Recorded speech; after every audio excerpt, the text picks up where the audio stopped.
அவர் குமாரனாயிருந்தும் தாம் பட்ட பாடுகளினாலே கீழ்ப்படிதலைக் கற்றுக்கொண்டார். எபிரெயர் 5:8 நமது இரட்சிப்பின் அதிபதி பாடுகளின் மூலமாகவே பூரணராக்கப்பட்டார் என்று நமக்கு கூறப்பட்டுள்ளது. எனவே பாவிகளாகவும் பூரணப்படுவதற்கு வெகு தூரத்தில் இருக்கிறவர்களுமாகிய நாமும் பாடுகளின் வழியாக கடந்து செல்ல நேரிடும்போது அதில் ஆச்சரியப்படக்கூடாது.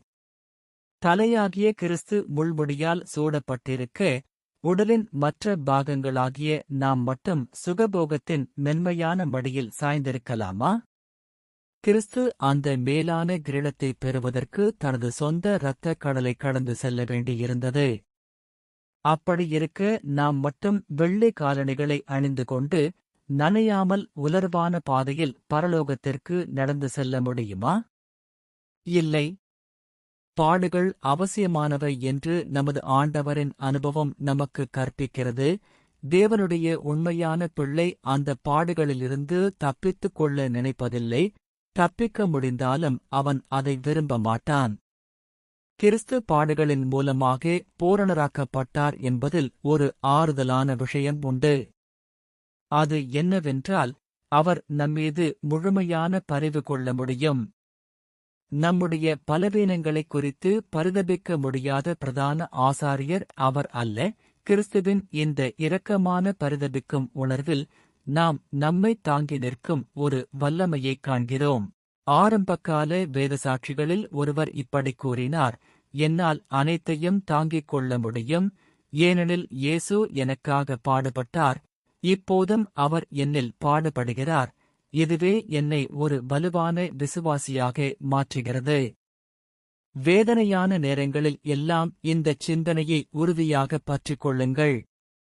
நீங்கள் அவருடைய அடிச்சுவடுகளை பின்பற்றிச் செல்லும்போது இயேசுவைப் பற்றிய எண்ணம் உங்களை பலப்படுத்தட்டும். அவருடைய இரக்கத்தில் ஒரு இனிய ஆதரவைக் கண்டடையுங்கள். மேலும் பாடுபடுவது ஒரு மேன்மையான காரியம் என்பதை நினைவில் கொள்ளுங்கள். கிறிஸ்துவுக்காக துன்பப்படுவது மகிமையாகும்.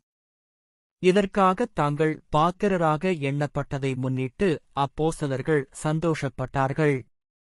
ஆண்டவர் நமக்கு கிருபை அளிக்கும் வரையிலும் நாம் கிறிஸ்துவுக்காகவும் கிறிஸ்துவோடு கூட பாடுபடவும் அவர் நம்மை பாத்திரராக்குகிறார். ஒரு கிறிஸ்தவனின் ஆபரணங்கள் அவரது உபத்திரவங்களே ஆகும். தேவனால் அபிஷேகம் செய்யப்பட்ட ராஜாக்களின் அரச முத்திரைகள் அவர்களுடைய உபத்திரவங்களும் துக்கங்களும் வேதனைகளுமே ஆகும். எனவே மேன்மைப்படுத்தப்படுவதிலிருந்து நாம் விலகி ஓட வேண்டாம். உயர்த்தப்படுவதிலிருந்து நாம் பின்வாங்க வேண்டாம். துக்கங்கள் நம்மை உயர்த்துகின்றன, உபத்திரவங்கள் நம்மை மேலெடுத்துச் செல்கின்றன. நாம் அவரோடு பாடுபட்டால் அவரோடு ஆளுகையும் செய்வோம். ஆமேன்.